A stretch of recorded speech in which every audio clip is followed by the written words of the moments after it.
Hey, salut à toi, bienvenue sur ma chaîne YouTube. Ici, je te partage mes astuces de business faciles, pratiques et rentables. Mon objectif pour toi, c'est pour t'aider à t'améliorer dans tes démarches administratives internationales, notamment les demandes de visa, les recherches d'emploi et l'intégration.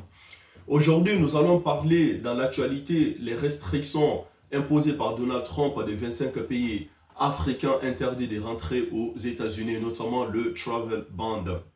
Alors, que signifie le travel ban? Ça veut tout simplement dire interdiction des rentrées. Alors, est-ce que cela date d'aujourd'hui? Je te dirais non, parce que lors du premier mandat du chef de l'État américain en 2017, notamment le mois de janvier, il avait interdit plusieurs pays à rentrer sur le sol américain pour des raisons que je vais vous dire plus tard. Est-ce que ces raisons sont-elles justifiées? Est-ce que cela est normal? Cela est-elle logique? Mettez-moi en commentaire ce que vous en pensez. Moi, de mon côté, je vais vous citer la liste des pays qui pourraient être concernés, notamment Angola, Bénin, Burkina Faso, Cap-Vert, Cameroun, Côte d'Ivoire, République démocratique du Congo, Djibouti, Éthiopie, Égypte, Gabon, Gambie, Ghana, Libéria, Malawi, Mauritanie, Niger, Nigeria, Sao Tomé et Principe, Sénégal, Soudan du Sud, Tanzanie, Ouganda, Zambie, Zimbabwe. Alors, à cette époque, c'était des raisons de sécurité, notamment des contrôles de l'immigration, les préoccupations en matière de santé, des violations des droits de l'homme. Ces pays disposent 60 jours pour répondre aux conditions de sécurité demandées par Washington. Est-ce que ces différentes restrictions imposées par Washington ont des conséquences sur les 25 pays africains? En tout cas, en ce que je sache, il y a certains pays africains comme le Sénégal qui ont déjà commencé à s'indigner. Je vais vous laisser écouter quelques reportages sur France 24. Dans un communiqué, le ministère sénégalais des Affaires étrangères informe aux ressortissants sénégalais du durcissement de la politique migratoire américaine. Les migrants illégaux encourent des sanctions pénales et administratives, ainsi qu'une interdiction d'entrée sur le territoire américain. La psychose d'une expulsion du territoire américain a regagné ces derniers jours certains ressortissants sénégalais vivant aux États-Unis ainsi que leurs familles au Sénégal. Ces dernières années, de nombreux Sénégalais ont pu rentrer aux États-Unis via la route migratoire de l'Amérique centrale. Selon le président de l'Observatoire sénégalais des migrations, les conséquences sociales peuvent être importantes en cas d'expulsion vers le Sénégal.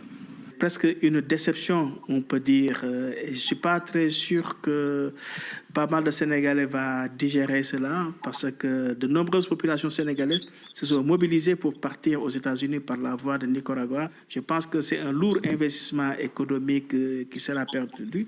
Et deuxièmement, c'est une sorte de dégénérescence. Merci alors d'avoir suivi cette vidéo. Dis-moi en commentaire ce que tu en penses. De mon côté, je condamne farouchement l'immigration illégale pour une ou deux raisons. Notamment, moi-même, j'ai été immigré quand j'étais en Europe pendant 10 ans de façon illégale. Je sais ce que j'ai subi là-dedans. Alors, deuxième raison, pourquoi vas-tu dépenser jusqu'à 5 000 à 10 000 dollars pour venir dans ces pays et vers la fin, tu te retrouves au dehors, tu perds ta dignité, tu perds ton argent. Raison pour laquelle, avec toutes ces expériences en Europe et ici aux États-Unis, j'ai créé cette chaîne pour pouvoir t'aider à partir de ton téléphone portable, ton ordinateur ou ta tablette, chez toi, dans ta chambre ou dans ton salon, faire des demandes de visa et puis venir travailler dans ces pays de façon légale pour venir visiter ces pays de façon légale. Tout est possible. J'ai créé cette chaîne pour toi. Alors, pour ceux et celles qui sont ici aux États-Unis, ma question pour toi, c'est quoi? Pourquoi vas-tu dépenser jusqu'à 4 000 dollars pour que ton père, ta femme, ta mère aient la green card pendant que ce sont des choses que toi-même tu peux le faire?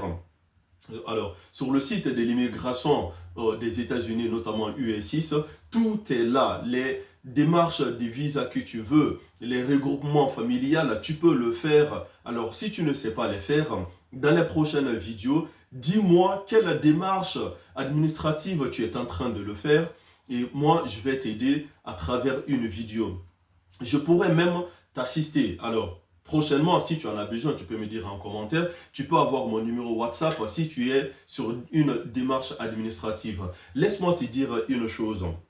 ce sont les immigrés qui ont fait les États-Unis. Les États-Unis, ils ont besoin des immigrés dans les différentes administrations parce qu'ils ont un manque de débouchés. Alors, le président, dans ses allocutions, il dit qu'il veut une immigration, mais de façon légale. Je ne vais pas entrer dans les détails là-dessus, car mon objectif, c'est pour t'aider. Ce n'est pas pour venir parler de la politique. Sinon, je vais créer une autre chaîne pour parler de cela. Alors, l'objectif de cette chaîne, c'est pour t'aider au niveau de l'immigration, au niveau de l'intégration, au niveau de tes démarches administratives. Alors, si cela t'intéresse, abonne-toi. En tout cas, moi, je te dis merci d'avoir suivi et je te dis à très bientôt dans une prochaine vidéo. Moi, c'est Marcel. Peace.